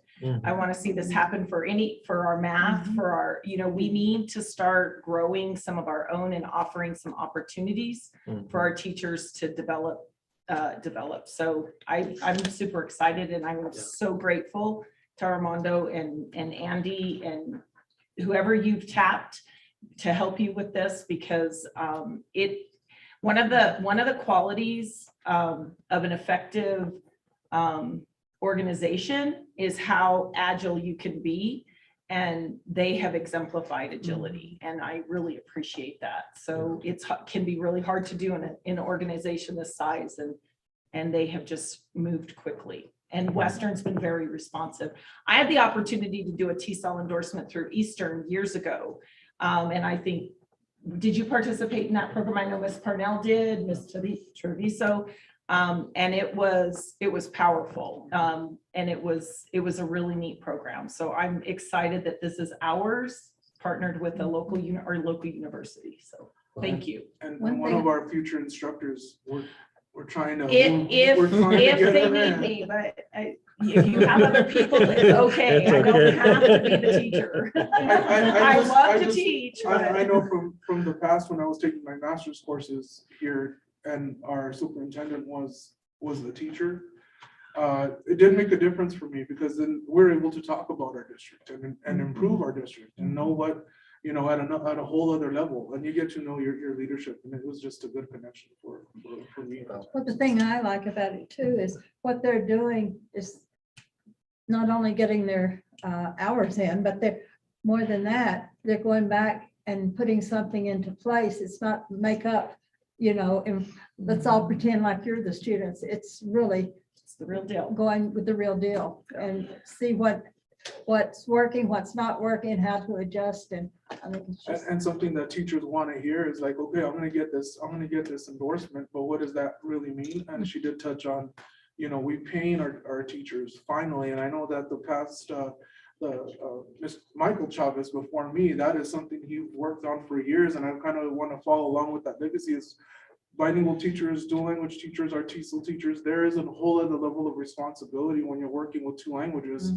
And do we compensate them for those special endorsements and utilizing them? If you do have the bilingual endorsement and you're using it, you're going to get a stipend at the end of the year for all your extra work. So Great. Thank you. What a creative group of people we have. We do.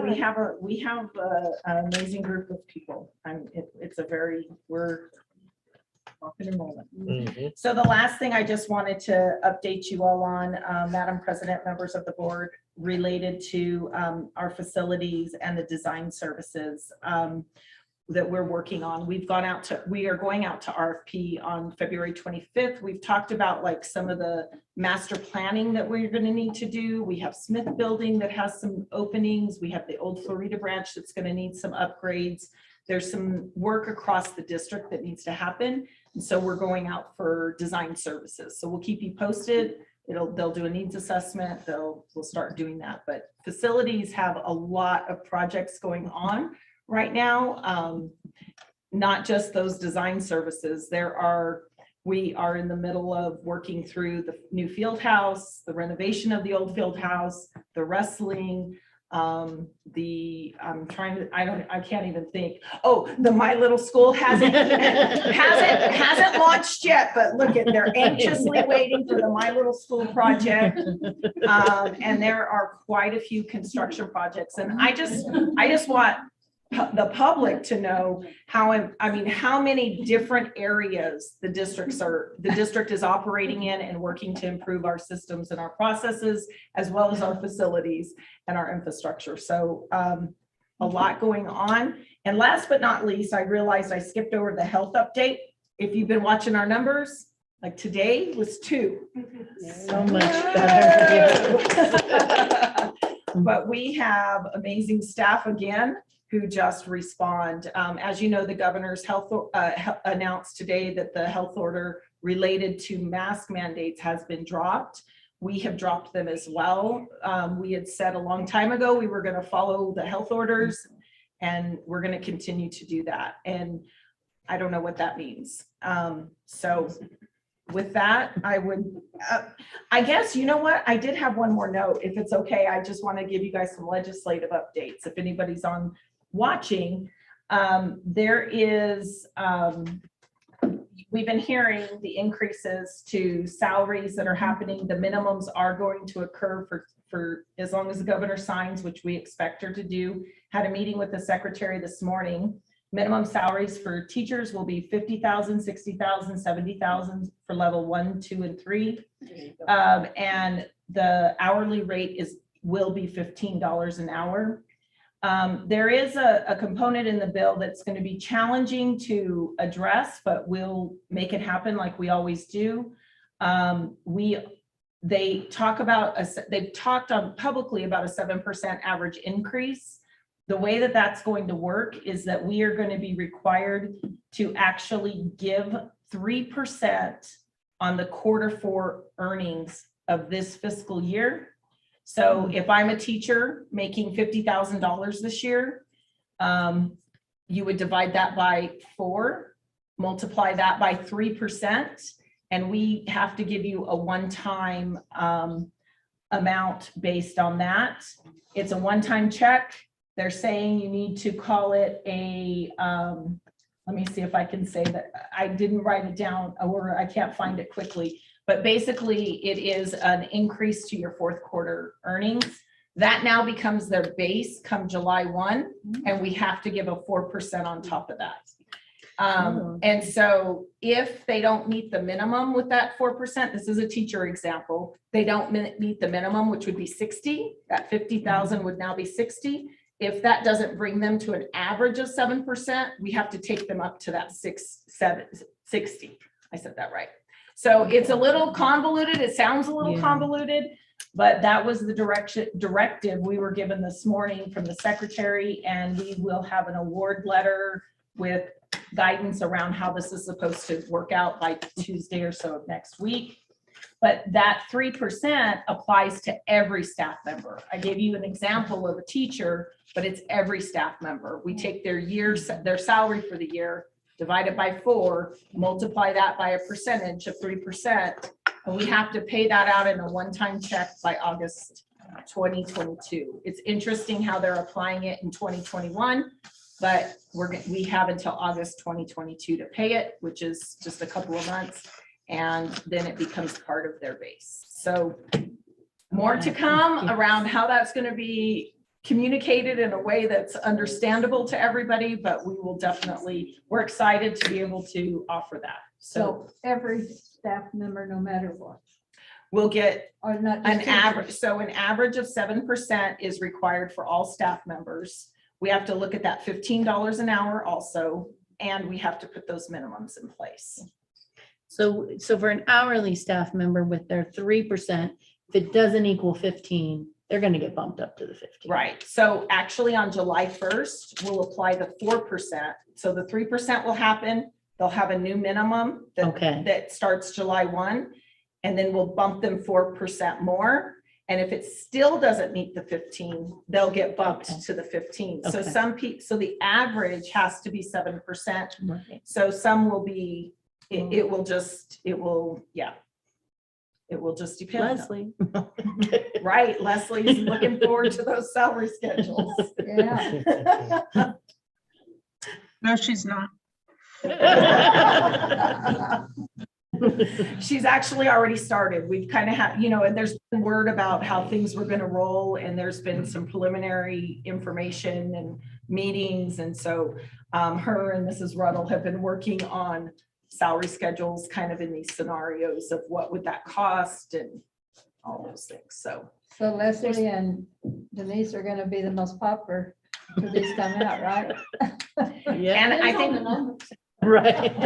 the one other thing that's interesting about this funding bill is that there's money in there for IT. You may have heard about it, Mr. Glickler, but it's specifically for FTEs related to cybersecurity and educational technology in the classroom, like teachers who teach how to use the technology in the classroom.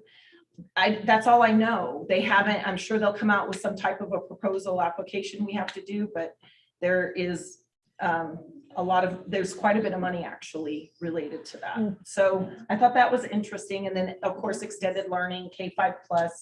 There's a new proposal, additional money for K12+.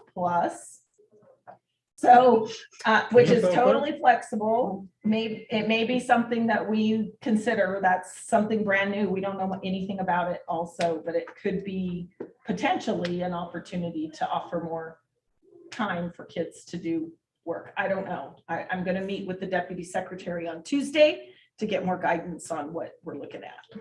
I have a question. So some of the ancillary staff who are certified, let's say the counselors, social workers, Great nurses, question. are they also? They're not specifically spoken to in the bill. No, they're in the 7% because they're part of the all salaries. But one of the things we've talked a lot about is that we have to get our social workers and our counselors on a similar schedule. So we're trying to work through that and at least do something comparable. We're working through that. But yeah, that's the idea, is that if they have an equivalent degree and level of license, that they would be paid similar to a teacher. Good. With that same license. Yeah, That's our goal. Yeah, because we need to retain everyone. Yes. That's right. That's our goal. So yes, those are kind of the big highlights about Can you send us budget. that list? Yeah, I can send you the list of their notes, so please know they're No, but at preliminary. least, yeah. From our meeting this morning.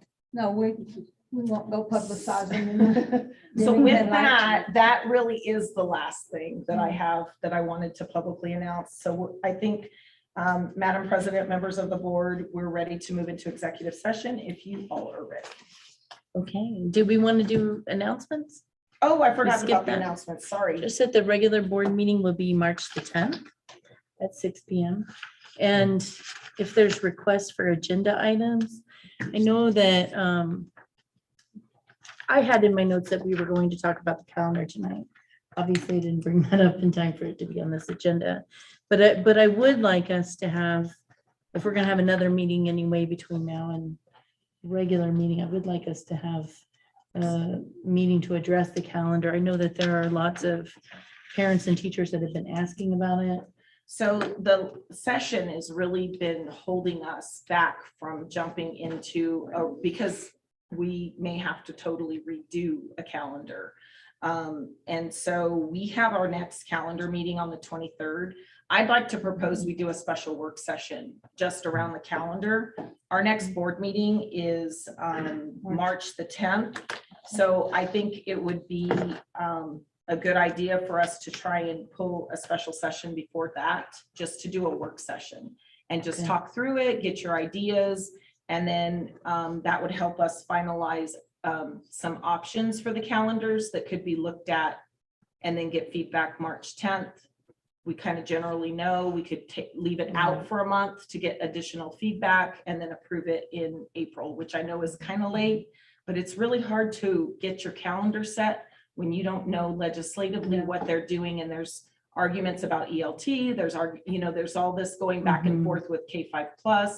We do have feedback from the staff and community. We had, I believe, over 1,200 responses to our surveys, and we have about 50% that support a more balanced calendar and 50% that are like, leave it like it is, or traditional. Mr. Parker is on and could share any more information, but we're so still in the infancy, I feel like, that I don't feel comfortable speaking to like we're going this direction. But yes, so if we could do a work session, Okay. we'll work on that like the last week of March 1st through the 4th, which would be actually February 28th through the 4th. After the meeting, if we can just stay for a few minutes and we can nail a date down that works for everybody, would that be okay? Yes, And then yes, we'll no, publish it definitely. and we'll have a work session Definitely. around the calendar. Okay. Yeah, because then we would have to have the first reading and then adopt it. Yeah. Right. Well, and get public feedback. I'd like it to be out for public comment before we fully approve it, Yeah, So, okay. but we'd like to have options for you, and 3 options, I think, was our goal Yeah. for you guys to look at. Okay. Any other agenda items you can think of now? Everything? Okay. Okay. All right. Okay, so with that, we are scheduled to go into executive session for the discussion of the purchase, acquisition, disposal of real property as authorized by the Open Meetings Act, and also discussion of limited personnel matters, including a staffing report for 22-23, and to begin the annual evaluation of superintendent. No action will be taken. Is there a motion to go into executive session? I'll make that motion. I'll second that. Well, you can say. I'll second it. Okay, Mrs. if you'll- Baez? Yes. Mr. Roscoe? Yes. Mrs. Cameron? Yes. Mrs. Hernandez? Yes. Mr. Crow, yes. Thank y'all. Thank you.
So now, okay. So we just finished executive session. Is there, no action was taken? Is there a motion to come back into open session? I make a Oh, Go on, no, it's your Go turn. I No, make a motion, we come back into executive, working session. whatever. second. Okay, Mr. Cross, Mrs. Paez, Yes. Mrs. you're trying to Mr. start stuff. Orozco. Yes. Mrs. Cameron, Yes. Mrs. Hernandez. Yes. Mr. Crow, yes. Okay, we're back in open session. And back to our announcement from earlier. I just have one announcement. I had sent you all the NMSBA recognition award. It was given last year to Mr. Parker. I believe Beth Boggs nominated him and the school board recognized him, but you read the information. Basically, they recognize people who have provided supports to a school district and improved outcomes for kids. And this year, we thought it would be really neat if we focused on some of our support staff across the district, from technology to EAs to counselors, social workers. And so we have already sent the information out for staff to nominate. Charles created a place that's very simple, where they put their name, the person nominating the person, the nominee's name, and why they think they're deserving. And we already have 21. Wow. Wow. We had 21 this morning, Wow. submissions, which is really cool because we want to recognize, and we are kind of have some ideas about possibly doing some type of a neat dinner or something for all of the nominees and just recognizing them, because we do have some amazing people that are doing great things, and they worked really hard during the pandemic, especially during the time that people were remote, but they were always on campus, serving kids food, making sure they had the technology, making sure their facilities were clean. Like we just had some really neat folks. So anyways, we need 2 board members. Let Charles know if you would be able to serve on a committee, and the deadline to submit is next Friday. It's March 4th, actually. Oh, that's not next Friday? No. No, You're speeding us up. I'm speeding us up. Don't do that. Vicky runs a week ahead, sorry. So March 4th is the deadline to nominate, and we want to pull the 2 board members together along with, well, it's your award. So we want you guys to come, and Charles will facilitate you reviewing the applicants and choose them right after March 4th. Okay. How about that? Sounds good.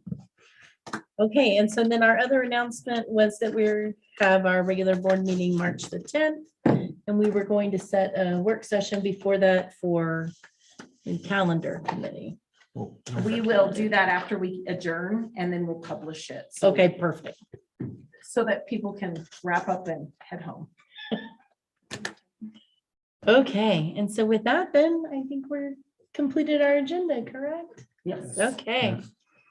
Is there a motion to adjourn? I'll make that motion. Is there a second? I'll second. Okay, Mr. Crowe? Yes, ma'am. Mrs. Paez, Yes. Mr. Orozco, Yes. Mrs. Cameron, Yes. Mrs. Hernandez. Yes.